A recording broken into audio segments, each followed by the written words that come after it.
नमस्कार बच्चों, आज हम सिलेबस के एक महत्वपूर्ण पार्ट बोधिसत्व की अवधारणा पर आपको 4 मिनट का ये वीडियो दे रहा हूँ और जिसमें मैं आपको समझाऊंगा कि बोधिसत्व की अवधारणा क्या है।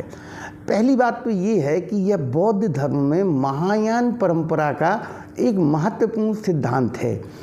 यह उन व्यक्तियों को संदर्भित करता है जो बुद्धत्व को प्राप्त करने की राह पर होते हैं, लेकिन दूसरों को मुक्त करने के लिए अपनी व्यक्तिगत निर्वाण यानी मोक्ष की प्राप्ति को स्थगित कर देते हैं। यानी वो खुद समाज के लिए काम करते हैं, समाज के कल्याण के लिए कार्य करते हैं। बड़ा महत्वपूर्ण बिंदु है कि आपके लिए कि ये किस तरीके से काम कर रहे हैं। तो मैं आपको आगे ये बता रहा हूँ कि जो अवधारणा का जो मूल है प्राचीन बौद्ध धर्मों में, बौद्ध ग्रंथों में मिलता है। और अगर यहाँ से आपसे पूछा जाए कि महायान के साथ साथ यह किस और शाखा से संबंधित है, तो आप थेरवाद लगाएंगे, क्योंकि थेरवाद में भी यह गौतम बुद्ध के पुनर्जन्मों के द्वारा अर्जित गुणों को बतलाता है। देखिए, महायान परंपरा में यह अवधारणा विकसित हुई थी। इसे जोड़ा जाएगा करुणा के साथ।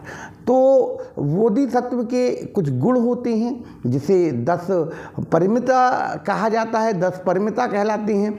तो आपको जो प्री के हिसाब से 4 क्वेश्चन तैयार करना है। लोकप्रिय बोधिसत्व कौन कौन से हैं? तो पहला होते हैं अवलोकितेश्वर।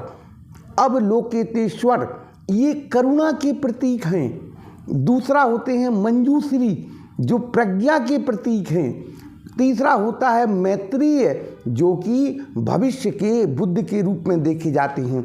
और चौथी होती हैं तारा देवी। तारा देवी यानी जो स्त्री रूप में बोधिसत्व रहती हैं, जो करुणा की प्रतीक हैं, जो सुरक्षा की प्रतीक हैं। तो आपके ये MPPSC प्री के लिए अगर ये पूछा जाता है क्वेश्चन, तो मैं फिर से एक बात को रिपीट कर देता हूँ कि अजंता और एलोरा की जो गुफाएं हैं वो बोधिसत्व का उनमें चित्रण है। बोधिसत्व की मूर्तिकला भारत में बड़ा उसकी सांस्कृतिक इतिहास का एक हिस्सा होता है। और बोधिसत्व का जो है आप महायान के केंद्रीय सिद्धांतों में मिलता है। यानी टोटल यह करुणा, यह प्रज्ञा और सार्वभौमिक मुक्ति की अवधारणा पर आधारित होता है।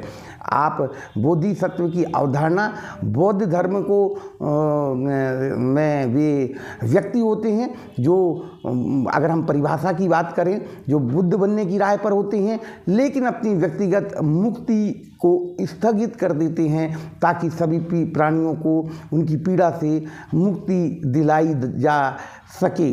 तो मैंने बार बार आपको बिल्कुल, अब इसके बाद आपको ज़्यादा इस पर काम करने की ज़रूरत नहीं है, क्योंकि बोधि जो चित्त होता है वो अपने, उसका प्रमुख आधार होता है, वो होता है करुणा और वो होता है प्रज्ञा। अजंता एलोरा की गुफाएं, अगर कला पूछी जाती है तो गांधार कला लिखेंगे। और इनके जो सीधा से जो आपके क्वेश्चंस आएंगे वो इसी पर आएंगे। तो आप महायान, बोधिसत्व, करुणा और प्रज्ञा को आप पढ़ के जाइएगा। और इसके अलावा उसके जो लोकप्रिय 4 व्यक्तित्व हैं आप उनको पढ़ लीजिएगा।